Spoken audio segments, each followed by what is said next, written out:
Good evening, this is News.PH, but it's not politics as usual. I'm Pia Ontiveros.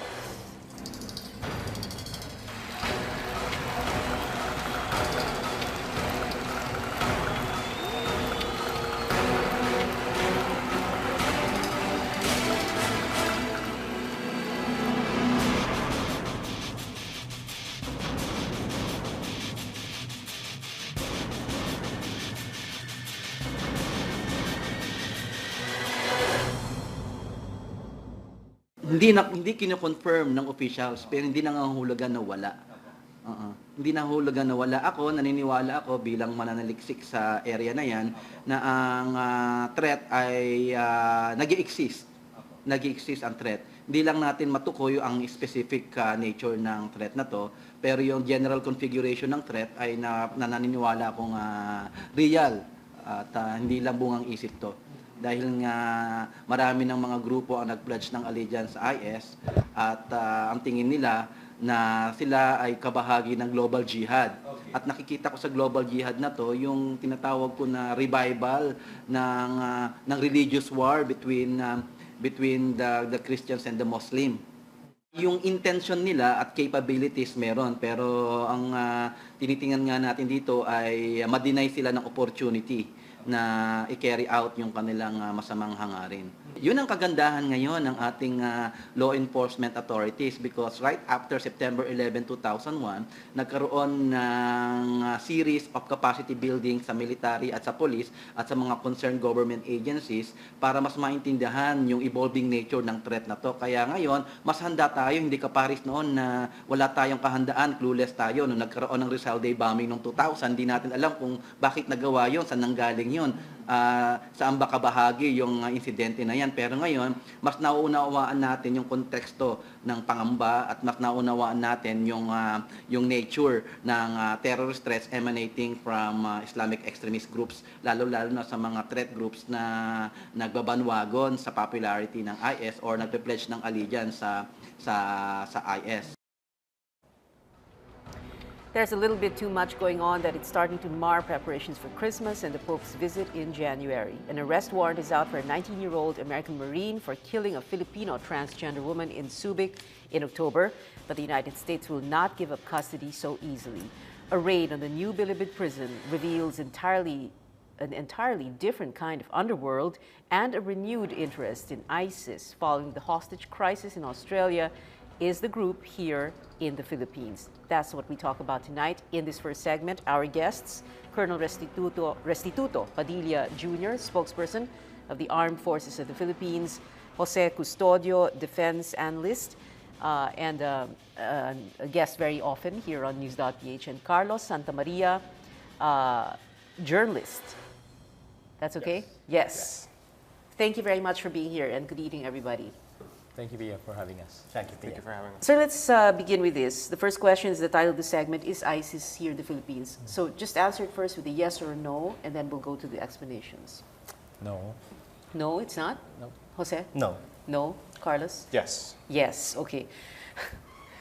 Sir, tell us why ISIS is not here in the Armed Forces Philippines. has been saying all along that ISIS is not in the country. The first time that it came out in the news that the group is getting stronger and that the United States came out in the open to declare all these threats out there in the Middle East. To our mind, the difference in culture and the ideological basis of most of these groups are kind of different, that renders them... Different from what, sir? Well, ideology in the Middle East is very deep-rooted. But in the Philippines... Different from what we have here, yes, down south? Down south. And right now, we are in the middle of a peace process. And once... With the MILF? With the MILF. Not the others? Not the others. But then, I guess you could say that people are tired of conflict and war. And let's give peace a chance. And that's where more of our Moro brothers are leaning to. So we'd like to give peace a chance, and having ourselves embroiled in this kind of thing again, the ISIS that is not going to bring us to that much wanted period of peace that we want to establish. What do you mean by having ourselves embroiled in this? What do you mean? Well, talking about it? Yeah, we can talk about it because, as always, there will always be a threat existing. And that's why your armed forces, your police, they're always on the alert. Intelligence agencies are always keeping their ears open for anything because we don't want anything that can just come out and destroy everybody's normal lives. So we keep watch. So keeping watch entails a continuous process. So, but talking about it also is, it could be healthy, but at the same time, it may not do us any good because there are a lot of other problems that we need to talk about, like moving this country forward, keeping that basic Bangsamoro law going, and the consultations getting finished, and then finally passing it. It might just derail all these efforts Kind of, towards peace, etc., yeah, development. something like that. Yeah. And, When you say that the ideology in the Middle East is different and as deeply rooted as it is, very different from what we have here. So, if it's deeply rooted there, here down south, what is it? Here, essentially, what is happening among those that have initially declared an allegiance to the previous Muslim organizations that have been very militant, have been ideological, but now it's turning out more of for economic reasons. Economic reasons. Yes, economic fundraising. reasons. Something like that. You can say making it, money. something to keep them afloat, be able to get on with their lives with the extra cash or whatever. So that is kind of where we see our basis for saying that the ISIS will not be able to take off in the Philippines. So the ideologies don't converge at any certain It may- point, and therefore it may initially- there is no presence. Yeah, it may initially, but it doesn't take root and it won't take long. It kind of fizzles out earlier. So there is no intelligence information whatsoever Yes. that there is ISIS here. Yes. Nothing. Jose, you said no also. Well, because we're talking about ISIS as an organization, okay? It evolved out of the conditions in the Syria and Iraq conflicts, okay? Yeah. So it's very specific. That's why it's called ISIL. Sometimes it's Islamic State in Iraq and the Levant, okay? Then to say that such an organization has already come to the Philippines and taken root here is not, I think, present now, okay? I'm not going to discount that. In the length and breadth of time that that organization has existed, and some individuals have managed to come to the Philippines, but to set up an organization here, okay, that is directed, connected to ISIL, which itself is undergoing so much pressure in the Middle East, because it's also under attack in many fronts. It's under attack from the Syrian army, under attack from even the Iraqi army, and even by the Iranians. And of course, coalition air power is being used. So it has so many problems of its own. So it kind of makes it difficult to have this image of this huge looming organization that is spreading its tentacles all around the world, when it itself seems to have problems of its own. And it's still questionable if it will survive the next few years at the rate states are trying to stamp it out. Okay, so that's one. Second, also, without having to repeat what Colonel Padilla said, is also the difference in culture, okay, and social makeup here. Well, what we might be, we should watch out for most likely would be what so-called lone wolf types of individuals. But even that is still debatable if a lone wolf is possible in the Philippines, because again of the different social cultural society that we have. Okay, a lone wolf is possible in societies, in Western societies. Okay, Because they have no psychological support. You know, something like that. Okay, like that's why you have these crazies. they have no psychological support, meaning like for example, let's say if you look at the Australian guy, okay, Yeah. down in Australia, the guy was they said he was mentally unstable or something like that. a bit cuckoo. Big cuckoo, okay, because sometimes if you're in these societies, you're isolated, okay, so it tends to feed on such types of behavior Yeah. that you end up shooting everybody left and right, okay. And we don't have those types of people here. We don't. I mean, in the past, since we can have amoks, okay, right? Yeah. But what I'm saying here basically is that in the past, how long? 15 years since 9/11, right? Yeah, 15 Almost years. 15 years. Almost 15 years Almost. since 9/11, when we had all of these things they're saying about Al Qaeda coming here, we'll have suicide bombers left and right. Still, nothing of that sort happened. So there's some cultural explanation to that. We don't have enough time to talk about that, basically. Okay? Yes, thank you for reminding me, Jose. Let's go to Carlos. Carlos, your answer was yes. I do agree with a lot of the statements from my fellow guests. When I say yes, I mean that long gone are the days that Al Qaeda would send a video or a statement to Al Jazeera and that would be it, and everyone would accept that. I think it's very challenging today for the intelligence services of any country to keep track of extremist activity. And while the armed forces may have not confirmed the information that's online, I do think there is sufficient evidence in the videos posted on YouTube to suggest that there is, on one side, several Abu Sayyaf commanders have sworn allegiance. For what reasons, we can speculate about that endlessly. And there has been foreign presence that either at the time or later on ended up becoming part of ISIS. So the same way I say yes, there is a presence, would I be concerned that this presence is going to have a true effect for the Philippines? I would say no. Based on my experience from before, like when I arrived here, one of my first stories was when the death of Jan Jalani was confirmed, and I learned more about the activities of Abu Sayyaf in the country. I came to the understanding that why were the armed forces really going after Indonesians when what they were really doing was in fact training fighters from other countries to come here? Because let's be honest, it's a lot easier to get into the Philippines from Sabah than to go to Sydney, Australia on a plane. So would I be concerned for the Philippines? No. Would I be concerned if I was from a Western country or Syria or Iraq, that they will be able to come here, receive training, try their best to indoctrinate locals here? They will try, but I do agree with Colonel Padilla that it's unlikely. The ideological component of ISIS in the Middle East is huge, and there really has never been that component in any extremist organization in the Philippines. Definitely not Abu Sayyaf for a very, very long time. Are there any like wannabes, aspirants, fundraisers, that kind? So, we may not have the armed elements here, but maybe the beginnings, for example? I don't know. It's hard to say. I just don't see it. I mean, it may not be the right expression, but I just feel that a lot of people may be jumping on the ISIS bandwagon the same way everyone jumped on. Everyone. A lot of extremist groups jumped on the Al Qaeda bandwagon back in after 9/11, and they jumped on the Jemaah Islamiyah bandwagon after Bali in 2002. What effect did that have for the Philippines? Minimal. Yes, Jose.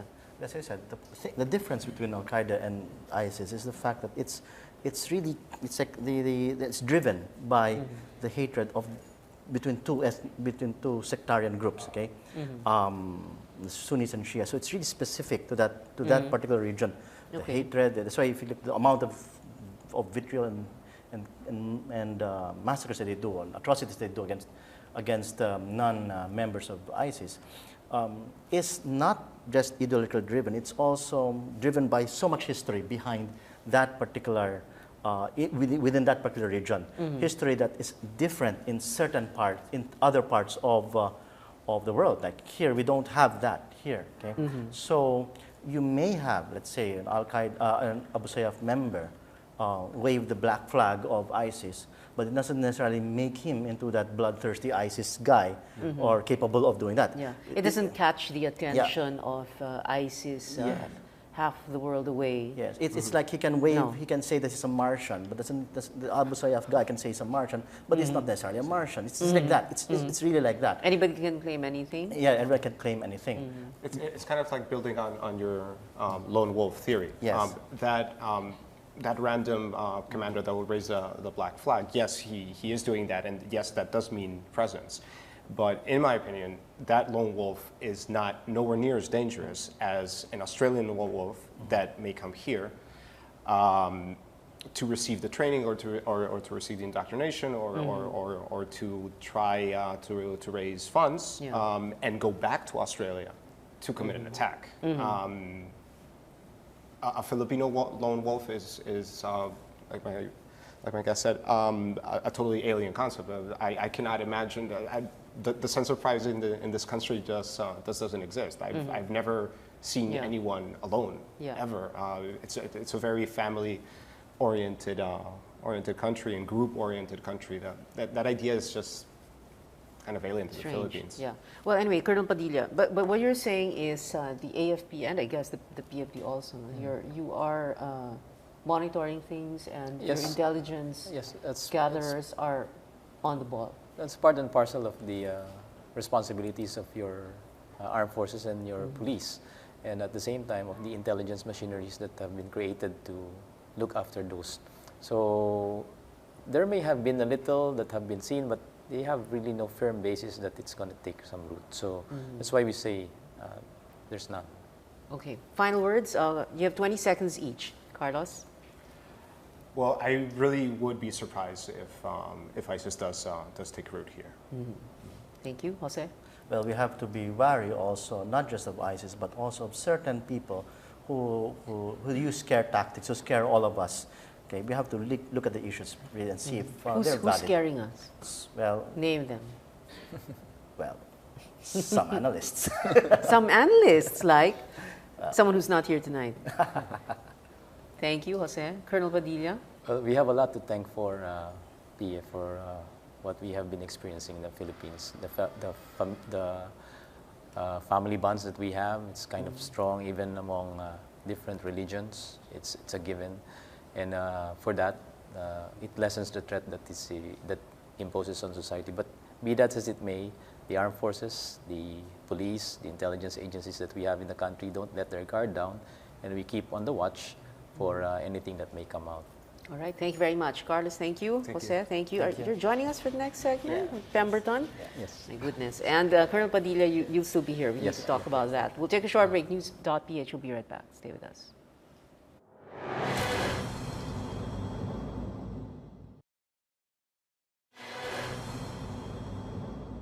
The judicial process will continue here. The Philippine government has asserted jurisdiction in the case under the Visiting Forces Agreement, so we will proceed with the judicial process under Philippine law as required by the Visiting Forces Agreement. What we've done with the Philippines is to come to what I think is a very good solution to the custody issue. The suspect, until this point, soon to be accused, Mr. Pemberton, has been held at Camp Aguinaldo on Philippine soil, but under U.S. custody. So we have done the security within the facility where he's kept, but it's on a Philippine base, and the perimeter security is handled by the armed forces of the Philippines. The Philippine government has notified us that it will request custody as it can under the Visiting Forces Agreement, but we, under the Visiting Forces Agreement, can decide, as we will, to retain custody throughout the judicial proceedings. Welcome back. This is News.PH. Still with us, Colonel Restituto Padilla Jr., the spokesman of the Armed Forces, and, sige na nga, hindi professor, Jose Custodio, defense analyst. We also have Olongapo prosecutor, Attorney Emily De Los Santos, on the phone. We're talking about this arrest warrant that is out for the American Marine, Joseph Scott Pemberton, for killing a Filipino transgender woman in Subic in October. So the first question is, Ambassador Goldberg said the U.S. will maintain custody of Pemberton. Can the U.S. do that, or should they make a request first? What is the exact wording of the Visiting Forces Agreement? What does it allow the U.S. to do? I'm not the legal expert here, but based on what we know and how we understand the agreement, yes, they can do that. They can retain custody until after the judicial process is done. Okay, after the judicial process is over, that means until there is a final judgment. Yes. Jose, what does the VFA say? Exactly the same also, until judicial process is over, then that's when the sentence is made. Yeah, and no need for the U.S. to make a request which can be denied by the Philippine government. But it depends. What? It? No need to. No need to make a request. Does it say that in the? I think it's explicit in the agreement. We'll have to consult lawyers because, Yes. every part of the law is subject to interpretation by a legal luminary. That's why even lawyers, they disagree among themselves. That's why it's hard to really... But the thing is that just in the case of Daniel Smith, he was in custody of the Americans when the judicial proceedings were going on, and we did not. We asked for custody. Yeah, but the Americans did not. They didn't hand him over. They didn't hand him over. Yeah. So they have. But until judicial proceedings are over. Okay. So if they can do that, there is nothing we can do. Ganun ba yun? Apparently so. There must be nothing that we can do up until judicial proceedings are over. If he's found guilty and he is sentenced, okay, then he will have to be turned over, right? Yes, he will have to spend his time in sidebar in the Philippines. That is granted. Sorry. If you look at the statement of the ambassador, if the judicial proceedings are considered also fair, they have to be considered fair also, because if not, then there will be problems also. So at least in our side, we are the Philippines is very careful in doing this thing. That the officials involved in this are judiciously making are careful in what they're doing. Okay, so we don't give the Americans a reason not to honor the not to hold on to. Pemberton. Well, the DFA through Charles Jose said it was disappointed that the U.S. wanted to retain custody. So if the DFA is disappointed, what are we going to do next? What should we be doing next? Well, the next most logical thing to do for everyone is to expedite the case. Yeah. And as soon as we expedite the case and get it done within a very judicious and fair manner, then we get somebody sentenced. And that's the only time that, there's the no Philippines other reason can get to its retain custody. Again, can't have the case. That's the only thing we can do. Wait for the case to take its course. Okay, not to go into. And another thing also is not to get pressured by what they call it. The term that I'm using here is bonfire of the vanities. It's like a trial by publicity.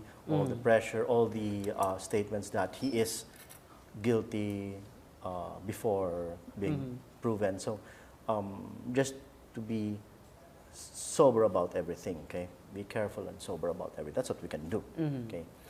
Not to because the thing with this case is that it's simply a simple murder case, okay? It's nothing at all to do with the RP-US Mutual Defense Treaty. There are some factions who would like to turn it into a litmus test for RP-US Mutual Defense Treaty. No, it's not. It's just a simple murder case. Actually, after Pemberton gets his time here, it's also possible that even in the U.S. he will also be undergoing a court-martial, if I'm correct, because if it's proven that he did commit crimes here, he will also have to face the American military judicial system, if I'm correct. Okay, but the thing is that we should not succumb, especially it's being an election period in the next few months, that we will have certain politicians, senators, actually one senator is already making noises about it, calling for review and so on. No, we should not do those things that would just obfuscate the issue and just concentrate on the legal merits. Did Pemberton concentrate on the case? So let's forget about amending the visiting forces agreement or reviewing it and making it in the eyes of some people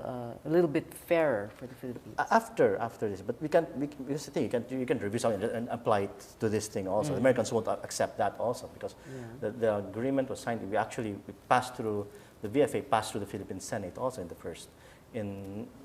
late 1990s. So So we actually agreed on that, and then suddenly we're going to say, no, we want to change it No, because we changed our minds. We want to change No, it. they will not accept that. Okay, so we stick to the agreement, we stick to our word also, and this thing take its course. Professor Renato de Castro was suggesting, why don't we have a joint detention facility? That's a possibility, and but there has to be an agreement. We have the process of the VFA working here, and the consultations are supposed to be done, and I think it's ongoing smoothly. And if there's an agreement, then it could be done. But we leave it to the lawyers and the people negotiating this to decide on that. And where would that joint detention facility be? It may be In Camp anywhere. Aguinaldo, where he is. It could be the same place. They put it in Bilibid. Maybe in Bilibid. Yeah, That's a nice segue possibly. to There are nice rooms the there. last segment. Very nice rooms Nice with rooms. jacuzzi. With a jacuzzi. Okay, we're going to have to take a short break. We'll continue this discussion when we come back. We'll be right back.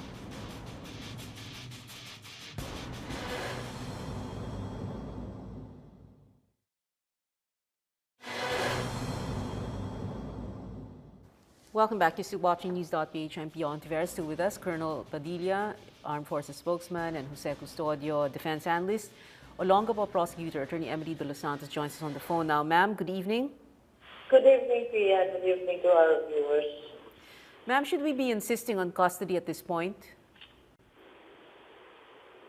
What do you mean insisting? Of course, we would like to insist on the custody of the accused be under the Philippines, but still we have to consider our diplomatic agreement with the United States of America.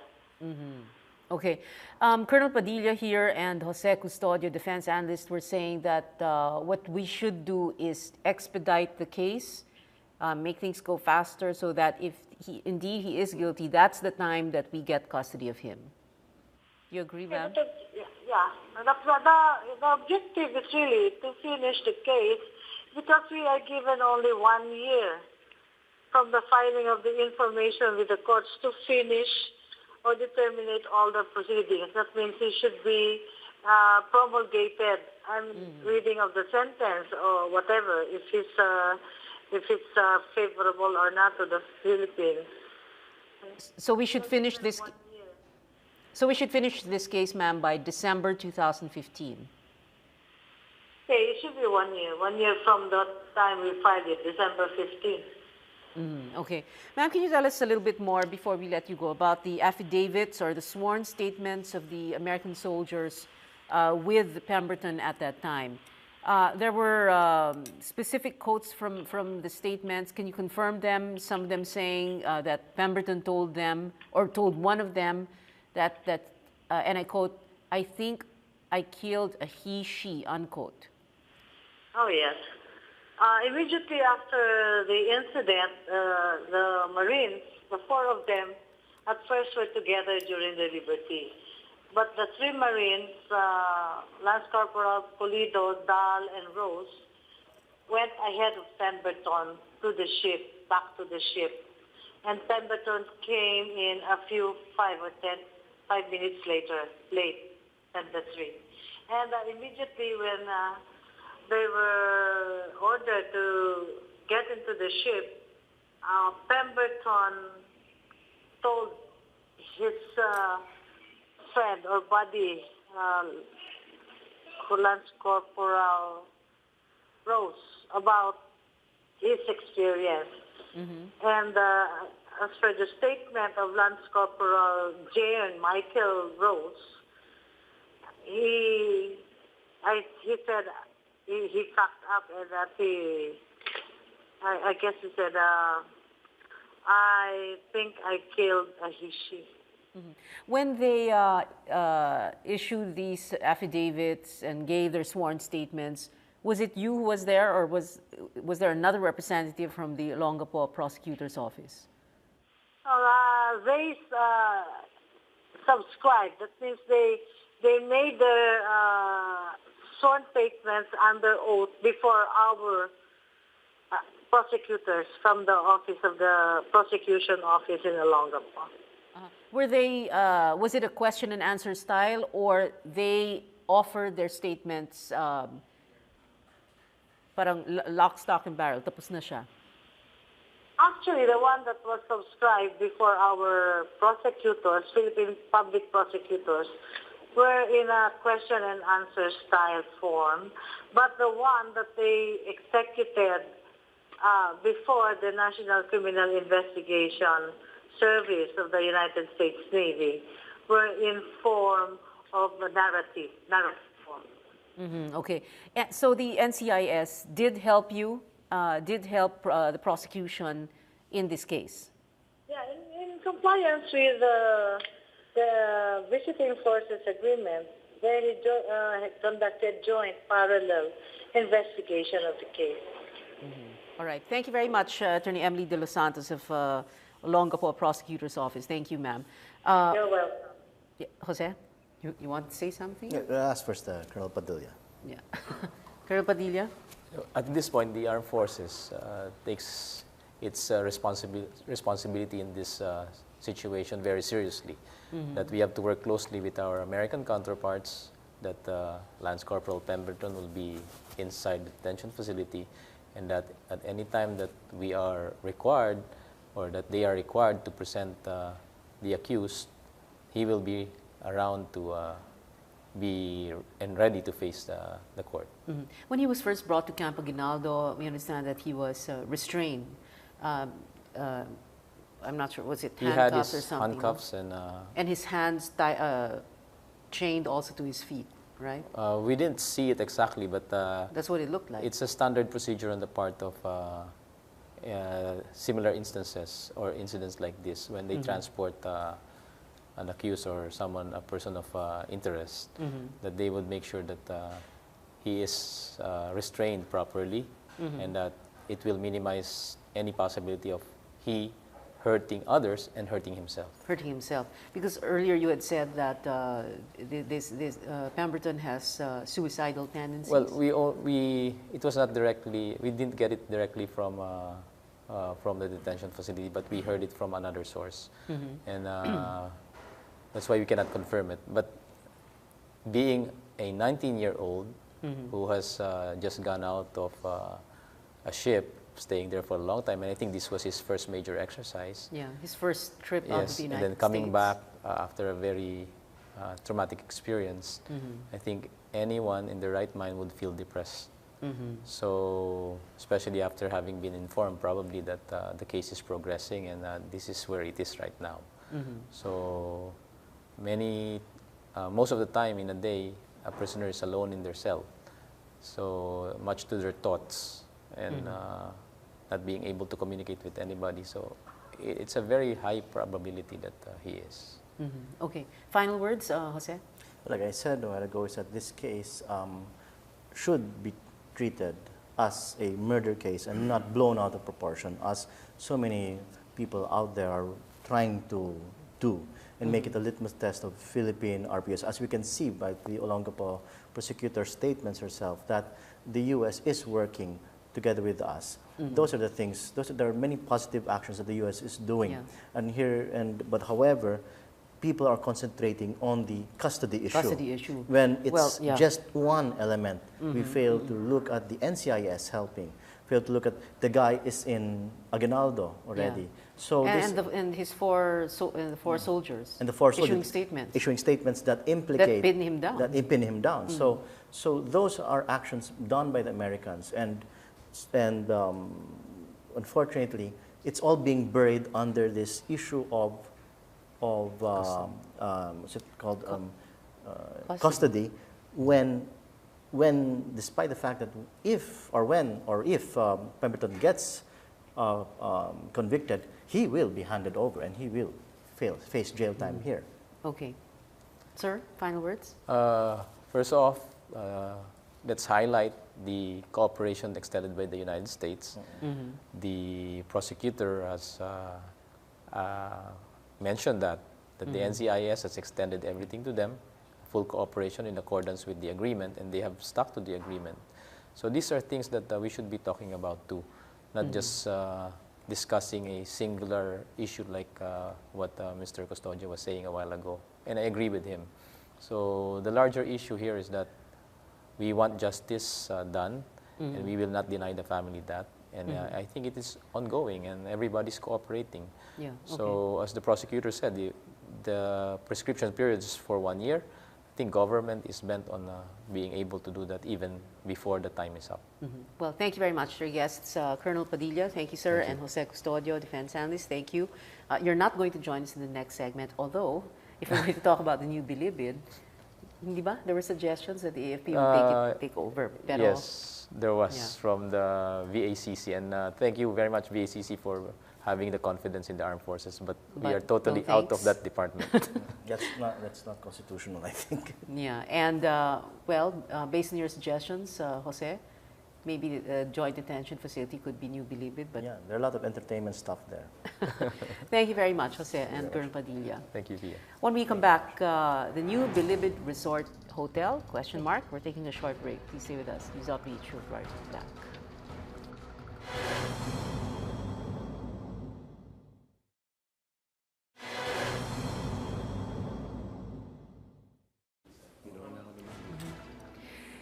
Welcome back to News.PH. Our guest, Director Franklin Bucay of the Bureau of Corrections. We're going to talk about the new Bilibid prisons, or is it the new Bilibid Resort Hotel? Sir, good evening. Thank you very much for joining us. Good evening, Pia. How did you get that post? Yeah, when I was about to retire, actually I retired early. What year was that, sir? 2013, early 2013, and the secretary whom I have worked before when I was in the Philippine National Police knows me. I was the chief of the Human Rights Affairs Office of the Philippine National Police. So she took me as the chief of that office. Yeah. Okay. And what did she tell you? What did she tell you? What were you preparing for?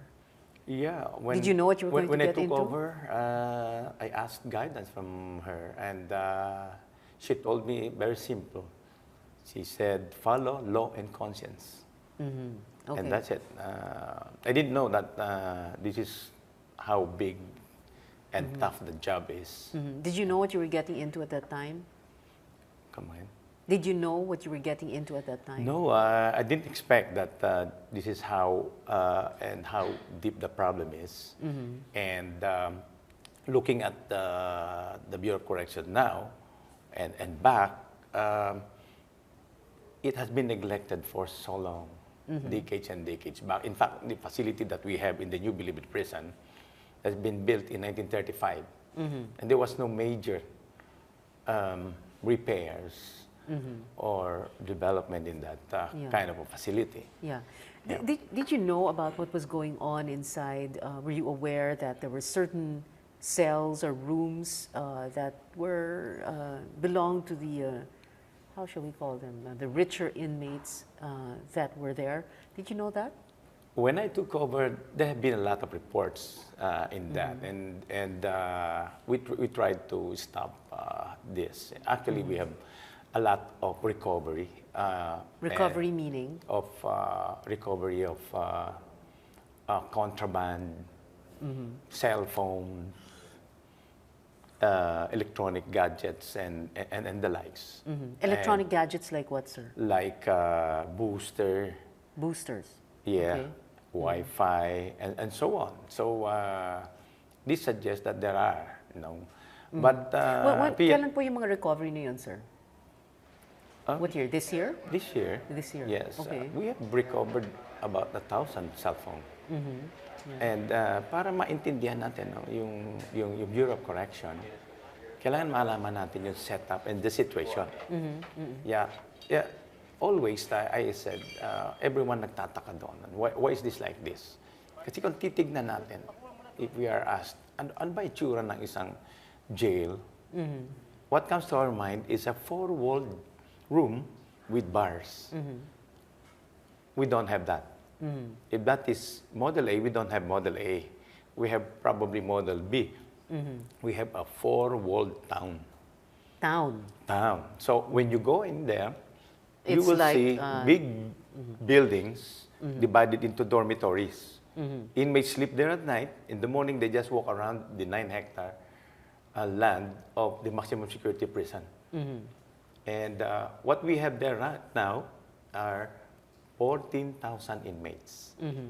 But the capacity is supposed to be only 4,000. So Okay. that is What do the you think, sir? congestion. We can solve a lot of problems if we had 4 walled cells with bars Yes. for each inmate. Yeah. Tama ka Four- doon, bali, Pia. 14,000 Tama of ka. them. Tama ka, Pia. No? A prison institution is highly dependent on facility. Kaya nga prison.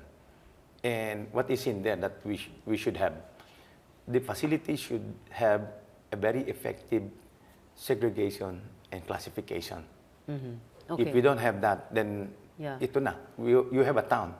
Oo. Practically a town. Is it within your power to initiate a project that will change the way the prison is run?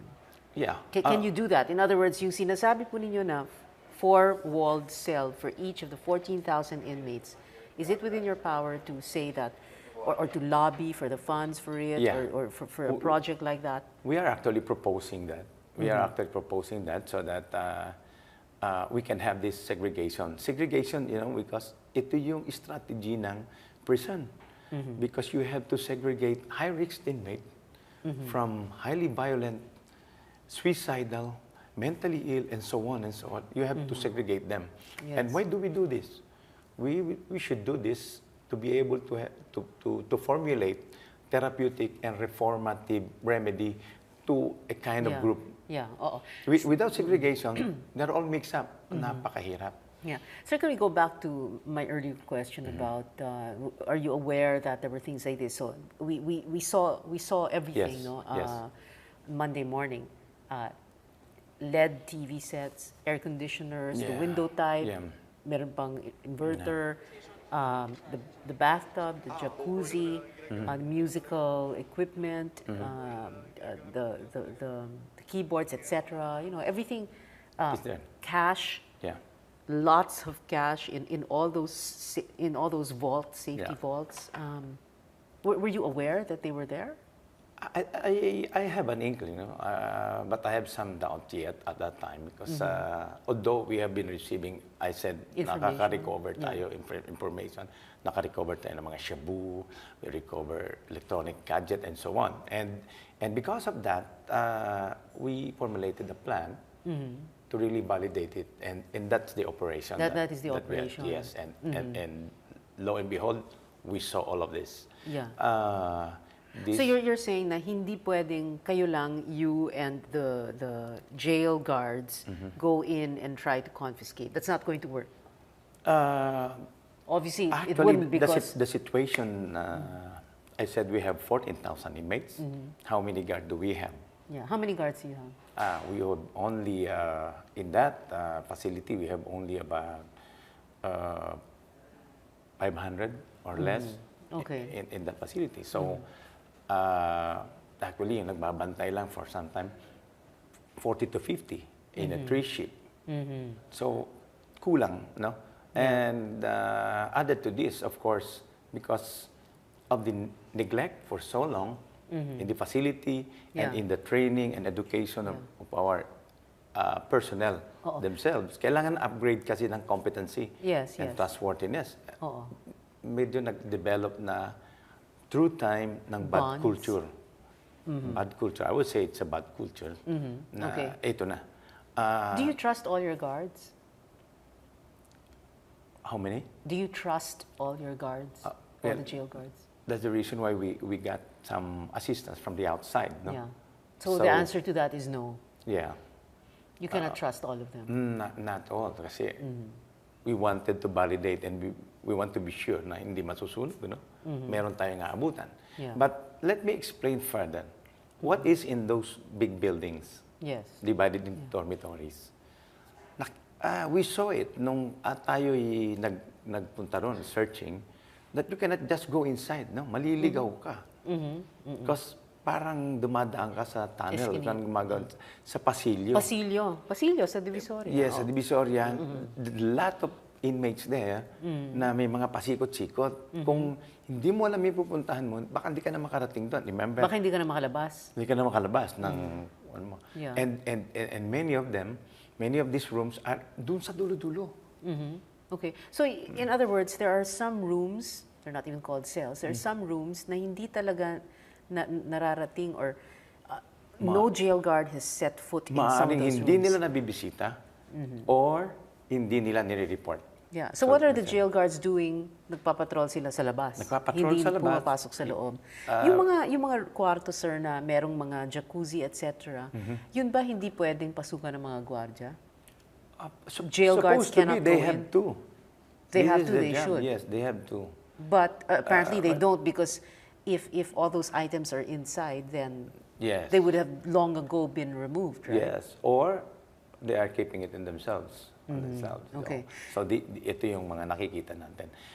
Masabi ko lang, Ian, Bucor is the national office, and under Bucor are 7 colonies. We call it colonies, but now ang tawag ito prison and penal farms. So, the NBP, the New Bilibid Prison, is only one of them. So, bawat colony o bawat prison and penal farms is being run by a superintendent. Nagkataon lamang dito sa Muntinlupa, co-located ang NBP at saka Bucor. So, merong superintendent na nagpapatakbo niyan. Ng NBP. Ng NBP. And we still have 6 more being run. No, pareho na. Like in the likes of the CIW, the Correctional Institute for Women, dito sa Mandaluyong. We have the Iwahig. We have the Davao Penal Colony, the Leyte Penal Colony, the Sablay Penal Colony in Mindoro, and we have the San Ramon Prison in Zamboanga. Yeah. So, are you saying that if anyone should really be held liable for this, it should be the superintendent of the New Bilibid Prison? Yes, most likely, yeah. Because dapat ito ay nati-check nila. However, what I'm trying also to say is that since I came down, nagpunta ako doon, I have reshuffled 5 times already. Reshuffled, pero umiikot lang yung mga... Lipat ko. Naglalagay tayo. We are fine-tuning and see the right combination and the right people to be placed in that position. Well, sabi ko nga kanina, there have been bad culture that have developed already, or maybe a bonding, so and that's already the practice. So parang nakatulog na sa matagal na panahon, ganito na lang ng ganito. Yeah. Is it like this in the other prisons and penal farms? Ganon din ang setup. Ganon din. Ganon din setup. Ang ating National Penitentiary ang setup en masse. Wala din effective segregation. Ang segregation talaga ang magdadala dyan. Kasi dapat nahihiwalay natin yan para makapagbigay tayo ng tamang therapeutic remedy sa bawat isang grupo. Well, have you pushed for that changing that Yes, form, we have. Actually, we have a good development. Originally, in 1905, it was called Bureau of Corrections, called Bureau of Prison in the old New Bilibid, and it transferred to the New Bilibid in 1935. And then in 1987, during the time of President Cory Aquino, binalta ng pangalan based on the Administrative Act of 1987. They changed the name to Bureau of Correction in 1987. And then it took 26 years later, 2013, last year, na doon lang tayo nagkaroon ng Modernization Law, Act of 2013, upang modernize and upgrade, professionalize ang Bureau of Correction. Why do you say, sir, that you will not resign? You said earlier that you will not resign. Yeah. Well, I can resign. I just wanted to tell the people that tayo ngayon nagpapabago dito. These are all happening during our time. Okay, we have computerized the inmates' record, and because of that, we were able to release. Would you believe this? We were able to release 81 inmates who have been languishing in jail for so long. You mean they had already served their sentences? Yeah, they have served already. Dapat naka-release na. Okay. So we have computerized this. Ngayon lang, marami tayong pagbabagong nilalagay dyan. Actually, we are restructuring, reorganizing, retraining, reindoctrinating our personnel and the organization. And I am trying to revise the manual now. So ito yung mga pagbabagong pinasok natin. Kasama na nga itong nangyayari ngayon. No? Well, should you replace all the jail guards of the new Bilibid prison? I wanted to. All? Kaya lang, Replace all? We wanted to, but kukunti na rin ang pagpipilian. Kukunti na rin ang pagpupunan. Okay. So, kailangan na talaga natin dito siguro massive training. Training, even if there training and is a education. culture already? Yeah, maybe we can... You mean you can rehabilitate the jail guards? Yeah, I think so. Yeah? Kasi napabayaan na rin sila. Do you know that the salary of our prison guard is half the salary of our contemporary doon sa BJMP? Kalahati lang. Magkano, sir? How much is I think it's 12 or 11. So that level means- 5. So you're saying they level 10. succumb to temptation because they have very small salaries. Yeah, but of course, hindi naman yan reason para gumawa ka ng pagkakamali. Pero ganun But what I'm saying is that napabayaan din talaga. Lahat na rito. Facility, tao, sistema, Oo. napalitan. See, Dionisio Santiago, former NPP, was also saying that in his time, meron daw nag-offer sa kanya, no, isang politiko at isang negosyante, a businessman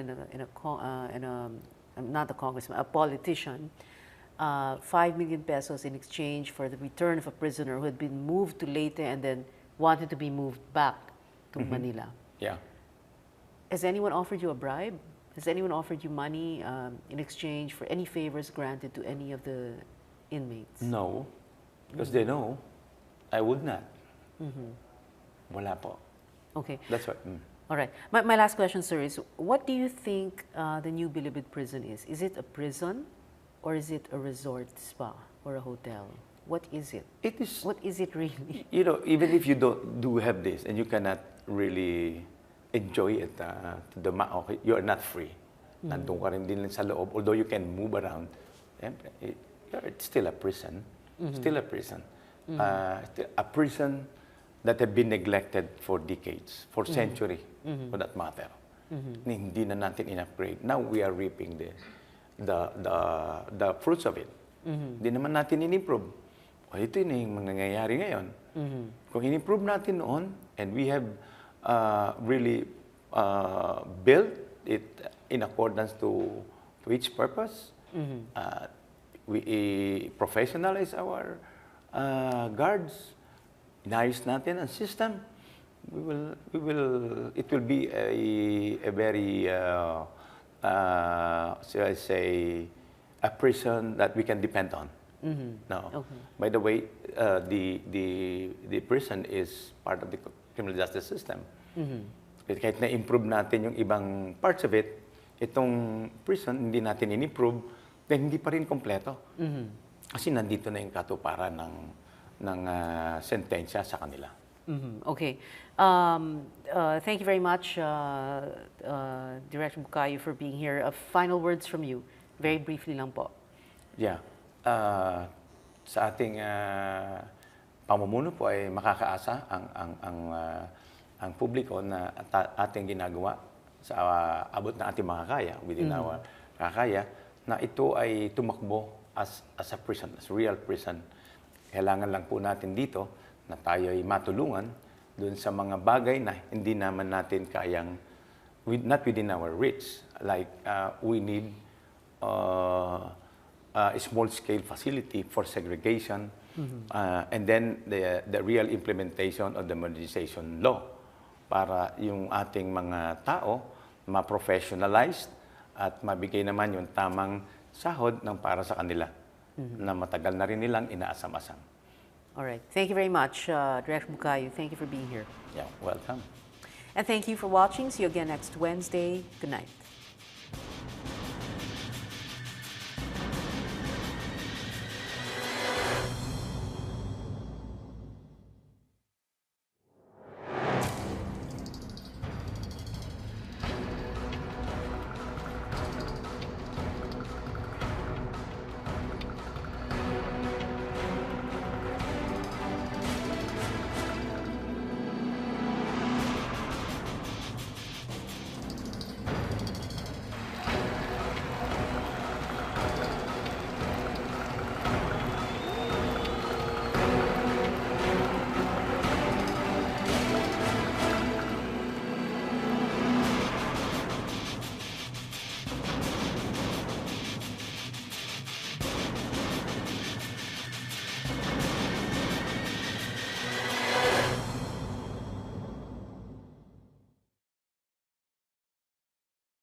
Good evening, this is News.PH, but it's not politics as usual. I'm Pia Ontiveros.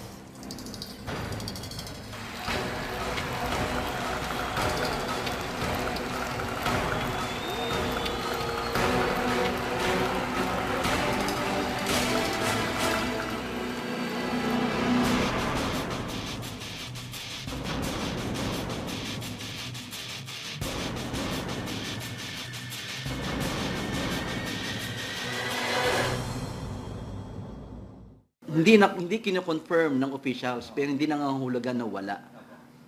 Hindi nangangahulugan na wala. Ako, naniniwala ako bilang mananaliksik sa area na yan na ang threat ay nag-i-exist.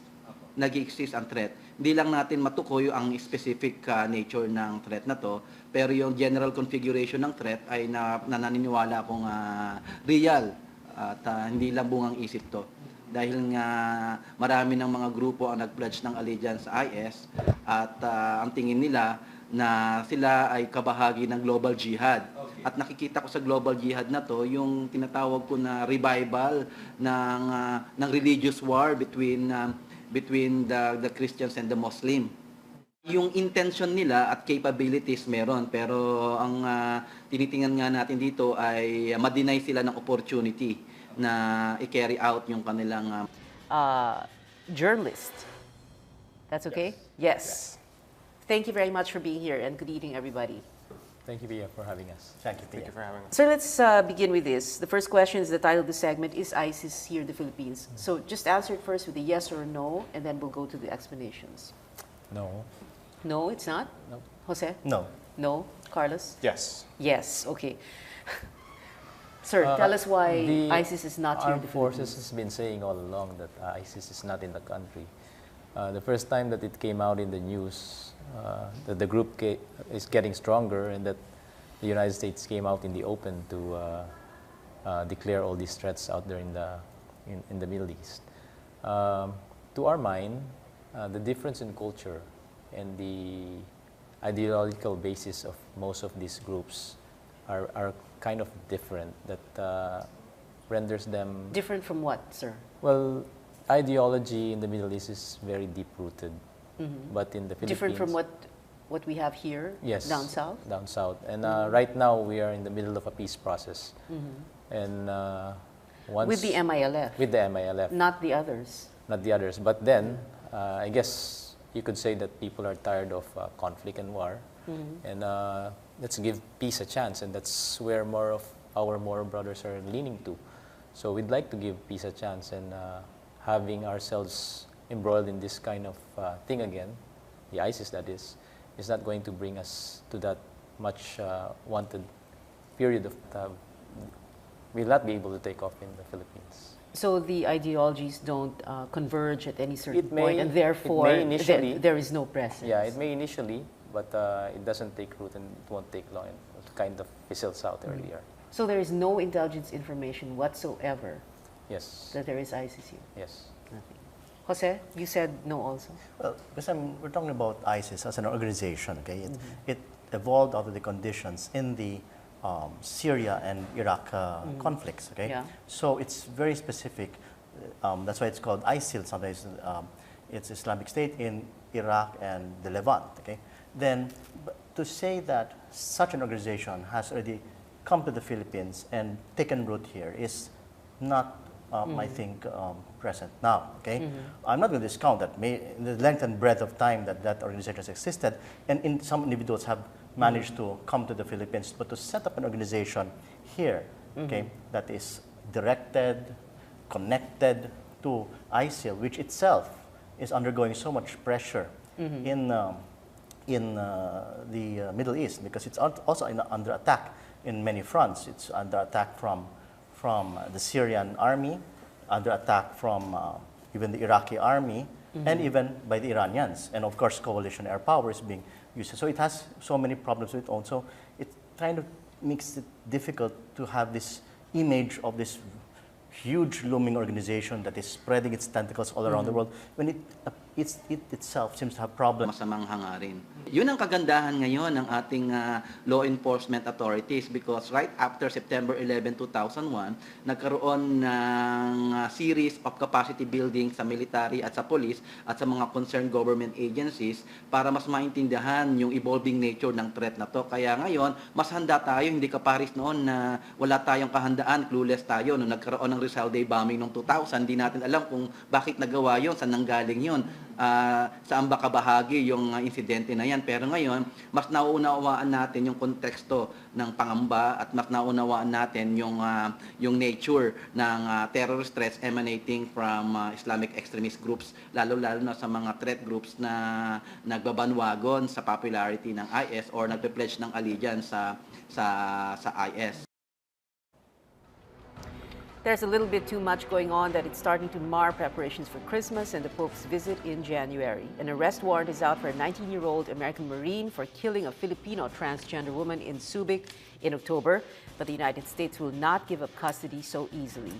A raid on the new Bilibid prison reveals an entirely different kind of underworld and a renewed interest in ISIS following the hostage crisis in Australia is the group here in the Philippines. That's what we talk about tonight in this first segment. Our guests, Colonel Restituto Padilla Jr., spokesperson of the Armed Forces of the Philippines, Jose Custodio, defense analyst, and a guest very often here on News.PH, and Carlos Santamaria. Peace that we want to establish. What do you mean by having ourselves embroiled in this? What do you mean? Well, talking about it? Yeah, or? we can talk about it because, as always, there will always be a threat existing.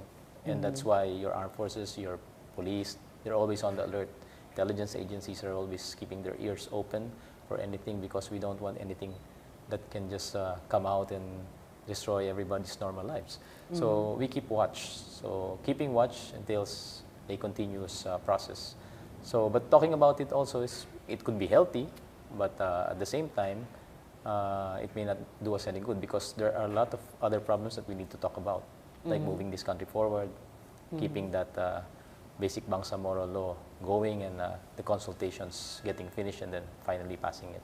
It might just derail all these efforts kind of, towards peace, etc., yeah, development. something like that. Yeah. And, when you say that the ideology in the Middle East is different and as deeply rooted as it is, very different from what we have here. So, if it's deeply rooted there, here down south, what is it?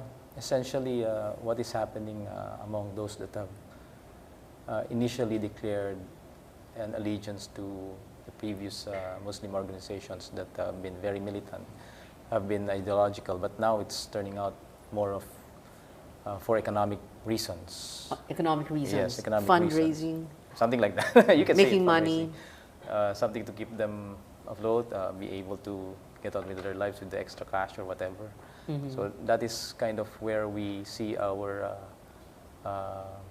basis for saying that the ISIS may not